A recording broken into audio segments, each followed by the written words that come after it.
Hi అండి, welcome to my channel KRR fact world.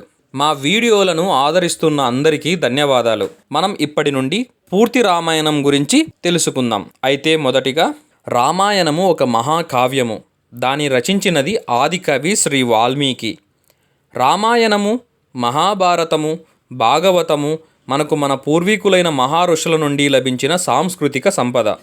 ఈ ప్రపంచంలో తండ్రి, తల్లి, కుమారులు, అన్నదమ్ములు, భార్య, సేవకుడు ఆదర్శవంతంగా ఎలా ఉండాలో సవివరంగా తెలిపిన మహాకావ్యమే రామాయణము.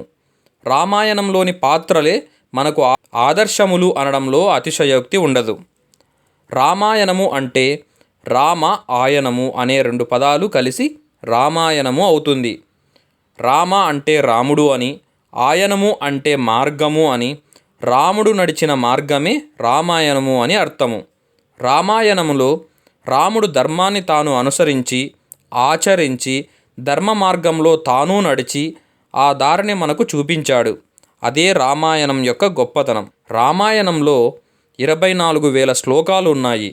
అవి 7 కాండములు, 500 సర్గలుగా విభజించబడ్డాయి. రామాయణంలో శ్లోకములు అనుష్టుప్ ఛందస్సులో రాయబడ్డాయి. అంటే ఒక్కో శ్లోకానికి 32 అక్షరాలు ఉంటాయి. రామాయణం కూడా ఒక కథ మాదిరి నడుస్తుంది. కానీ అందులో ఉన్న రాముడు, లక్ష్మణుడు, భరతుడు, సీత, హనుమంతుడు మొదలగు పాత్రలు మన సంస్కృతి సాంప్రదాయాలకు ప్రతీకలు. రామాయణంలోని బాలకాండలో మొదటి సర్గ గురించి తెలుసుకుందాం. వాల్మీకి మహర్షి దేవర్షి నారదుడిని ఇలా అడిగాడు: ఓ నారద మహర్షి, భూలోకంలో మంచి గుణములు కలవాడు, పరాక్రమవంతుడు, ధర్మాత్ముడు, ఎదుటివారి ఎడల ఆదరాభావం కలవాడు, చేసిన మేలు మరవనివాడు, ఎల్లప్పుడూ సత్యమునే పలుకేవాడు, గట్టి సంకల్పం కలవాడు, అనుకున్న పని నెరవేర్చే గుణం కలవాడు, ఈ సద్గుణములు కలవాడు ఎవరైనా ఉన్నారా? అంతేకాదు, మంచి నడవడి కలవాడు, సర్వభూతముల యందు ప్రీతి కలవాడు, అన్ని విద్యలు నేర్చినవాడు, తనకు అసాధ్యమంటూ లేదు అని నిరూపించినవాడు, ఎల్లప్పుడూ ఆనందంతో తనికిసలాడేవాడు, ఎటువంటి వ్యక్తి ఎవరున్నారు? ఓ మహర్షి, మొక్కవోని ధైర్యం కలవాడు, కోపం అంటే ఎరుగనివాడు, మంచి తేజస్సుతో విరాజిల్లేవాడు, అసూయ ద్వేషములను దగ్గరకు రానియనివాడు, యుద్ధరంగంలో దిగితే దేవతలకు కూడా భయపడనివాడు. ఇటువంటి సద్గుణములు కల నరుడిని గురించి వినాలని నాకు చాలా కుతూహలముగా ఉంది. దయచేసి నాకు వివరించండి. ఎందుకంటే నీవు ముల్లోకములు సంచరిస్తూ ఉంటావు. అందువలన నీకు తెలిసే అవకాశం ఉంది. కాబట్టి అటువంటి లోకోత్తర పురుషుడిని గురించి నాకు తెలియజేయండి అని వాల్మీకి మహర్షి నారదుడిని అడుగుతాడు. అప్పుడు నారదుడు వాల్మీకితో ఇలా అంటాడు: ఓ మహర్షి, నీవు చెప్పిన గుణములు సామాన్య మానవులలో సాధారణంగా కనిపించవు. ఎందుకంటే అవి అసాధారణములైన, దుర్లభములైన గుణములు. కానీ అట్టి గుణములు కలిగిన ఒక మహాపురుషుడు ఉన్నాడు. ఆయన గురించి చెబుతాను విను. ఈ భూమండలంలో ఇక్ష్వాకు వంశము ప్రసిద్ధి చెందింది. ఆ వంశములో రాముడు అనే పేరు గల ఒక మహాపురుషుడు జన్మించాడు. ఆ రాముడు జనుల అందరి చేత కీర్తింపబడ్డాడు. ఆ రాముడు స్థిరమైన బుద్ధి కలవాడు, మహావీరుడు, మంచి ప్రకాశం కలవాడు, అసాధారణమైన ధైర్యం కలవాడు. అంతేకాదు, ఆ రాముడు బుద్ధిమంతుడు, నీతిమంతుడు, సకల శాస్త్ర పారంగతుడు, శ్రీమంతుడు. రాముడు శత్రుభయంకరుడు, ఆజానుబాహుడు, స్ఫురద్రూపి, అందగాడు, విశాలమైన వక్షస్థలం కలవాడు. రాముని ధనస్సు చాలా గొప్పది, శత్రువులను నాశనం చేస్తుంది. రాముడు అంత పొట్టి కాదు అని మరి పొడుగు కాదు. రామునికి అన్ని అవయములు సమపాలల్లో ఉన్నాయి. సకల శుభ లక్షణ సమన్వితుడు రాముడు. రాముడు సకల ధర్మములు తెలిసినవాడు, సత్యమునే పలికేవాడు, ఎల్లప్పుడూ ప్రజల హితమును కోరేవాడు, మంచి యశస్వి, జ్ఞాన సంపన్నుడు, ఎల్లప్పుడూ శుచిగా ఉంటాడు, శరణు కోరిన వారిని రక్షించేవాడు. ఆ రాముడు ప్రజాపతితో సమానమైన వాడు, దుష్ట శిక్షణ, శిష్ట రక్షణ పట్ల ఆసక్తి కలవాడు, ధర్మాన్ని ఎల్లప్పుడూ పరిరక్షించేవాడు. రాముడు తనను తాను రక్షించుకుంటూ తన వారిని కూడా రక్షించేవాడు. రాముడు వేదములు, వేదాంగములు చదివినవాడు, ధనుర్వేదములో దిట్ట. రాముడు సకల శాస్త్రములు అర్థములను తెలిసినవాడు, మంచి జ్ఞాపక శక్తి కలవాడు, మంచి ప్రతిభావంతుడు, సర్వలోక ప్రియుడు, సాధుజనులయందు దీనులయందు దయగలవాడు. నదులన్నీ సముద్రం చేరినట్టే సత్పురుషులందరూ రాముని వద్దకు చేరుతారు. రాముడు అందరినీ సమానంగా ఆదరిస్తాడు. రాముడు సముద్రము వలె గంభీరంగా ఉంటాడు. హిమాచలము వలె ధైర్యంగా నిలబడతాడు. ఇటువంటి సకల సద్గుణ సంపన్నుడు కౌసల్యకు పుత్రుడిగా జన్మించాడు. ఆ రాముడు పరాక్రమములో విష్ణువుతో సమానుడు. చంద్రుడిని చూస్తే ఎంత ఆనందకరంగా ఉంటుందో రామునిని చూస్తే కూడా అంతే ఆనందం కలుగుతుంది. కానీ రాముడు కోపం వస్తే ప్రళయాగ్ని స్వరూపుడు. ఇంకా రాముడు ఓర్పులో భూదేవిని, దానములో కుబేరుణ్ణి, సత్యము పలుకటలో ధర్మదేవతను మించినవాడు. అటువంటి రామునికి తండ్రి దశరథుడు. దశరథుడు సకల గుణాభిరాముడైన రామునికి యువరాజ్య పట్టాభిషేకం చేయాలని సంకల్పించాడు. ఇది దశరథుని భార్య అయిన కైకకు నచ్చలేదు. ఆ సమయంలో ఆమె దశరథుని తనకు పూర్వం ఇస్తానన్న 2 వరములు ఇవ్వమని కోరుతుంది.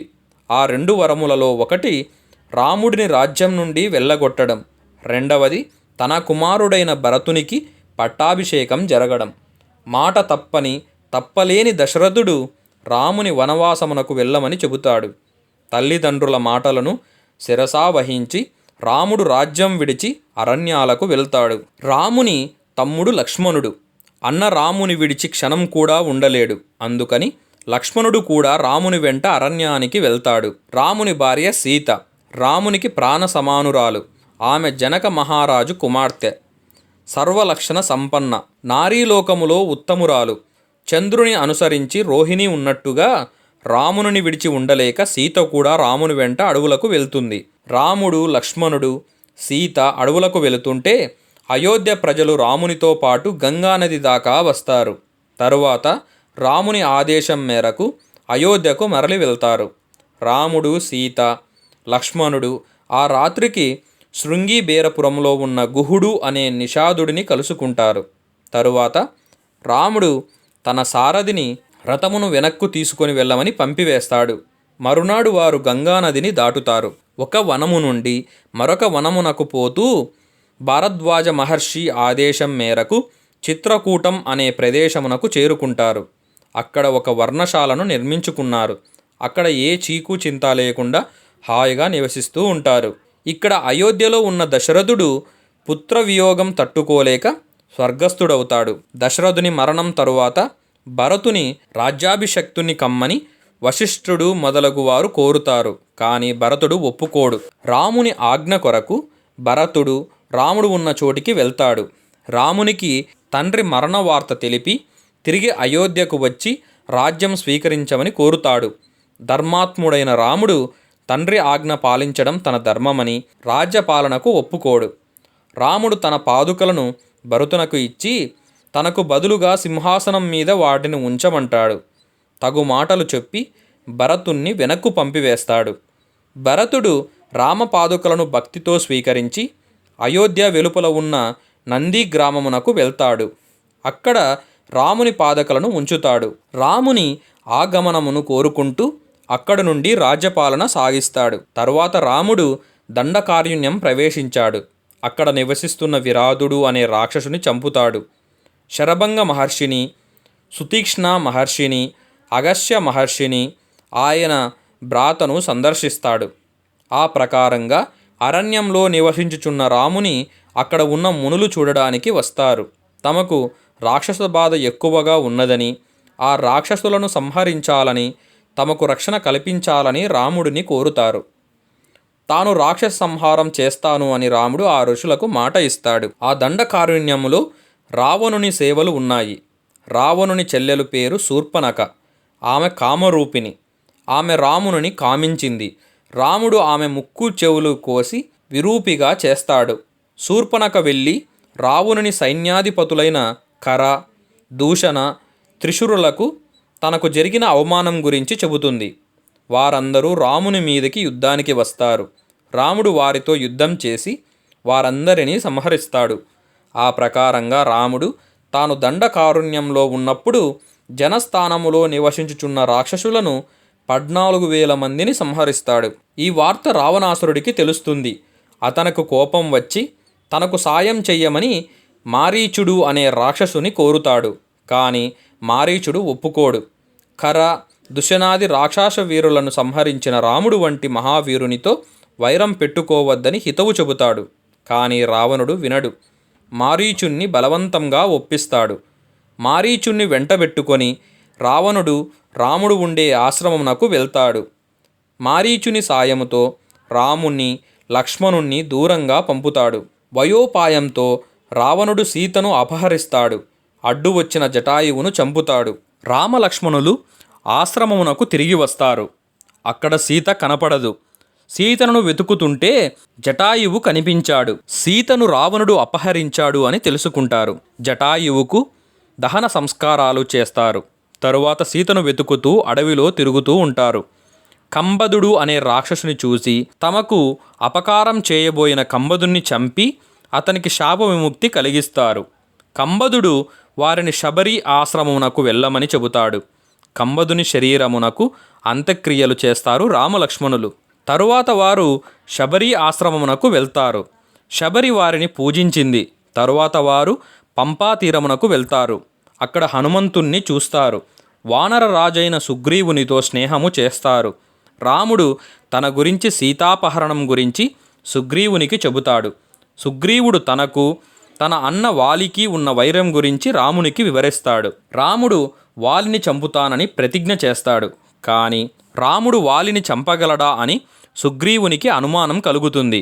అంతకు పూర్వం వాలి చేతిలో చచ్చిన దుందుబి అనే రాక్షసుని శరీరం రామునికి చూపిస్తాడు. రాముడు ఆ రాక్షసుని శరీరమును తన కాలి గోటితో 10 యోజనములు దూరంగా పడేటట్లు విసిరివేస్తాడు. ఒకే బాణంతో 7 మద్ది చెట్లను కూలుస్తాడు. అప్పుడు సుగ్రీవునికి రాముని మీద నమ్మకం కుదురుతుంది. రాముణ్ణి వెంట తీసుకుని వాలి ఉన్న గుహ వద్దకు వెళ్తాడు సుగ్రీవుడు. బయట ఉండి సుగ్రీవుడు గట్టిగా అరుస్తాడు.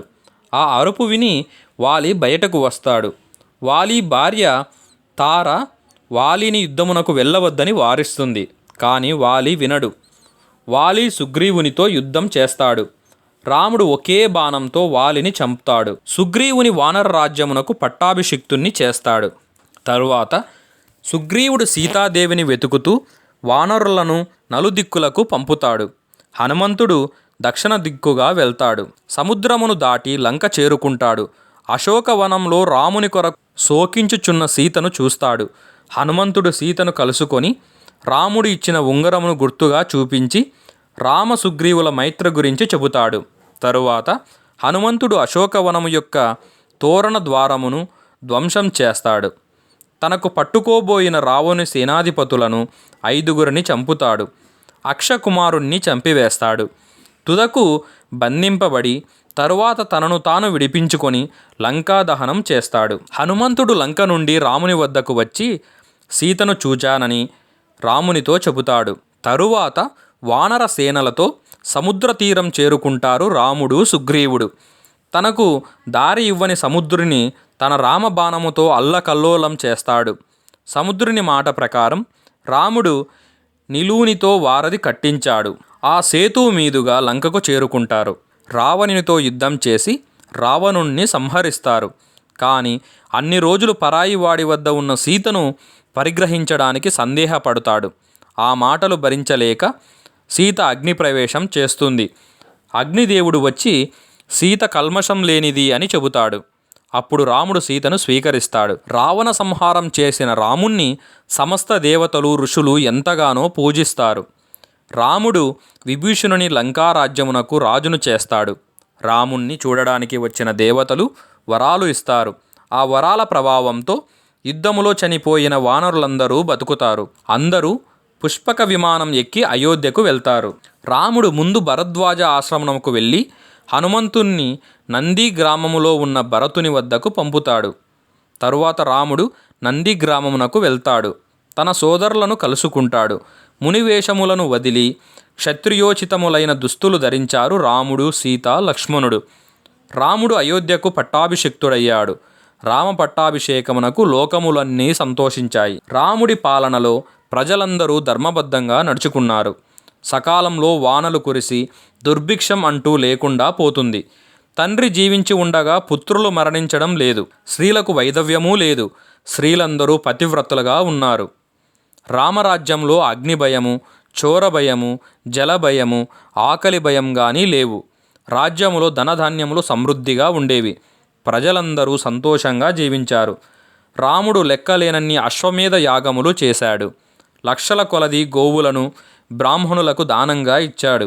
రామరాజ్యములో 4 వర్ణముల వారు తమ తమ పనులను సక్రమంగా చేసుకుంటూ సంతోషంగా జీవించారు. ఆ ప్రకారంగా రాముడు 11,000 సంవత్సరములు రాజ్యపాలన చేసి తుదకు బ్రహ్మలోకం చేరుకున్నాడు.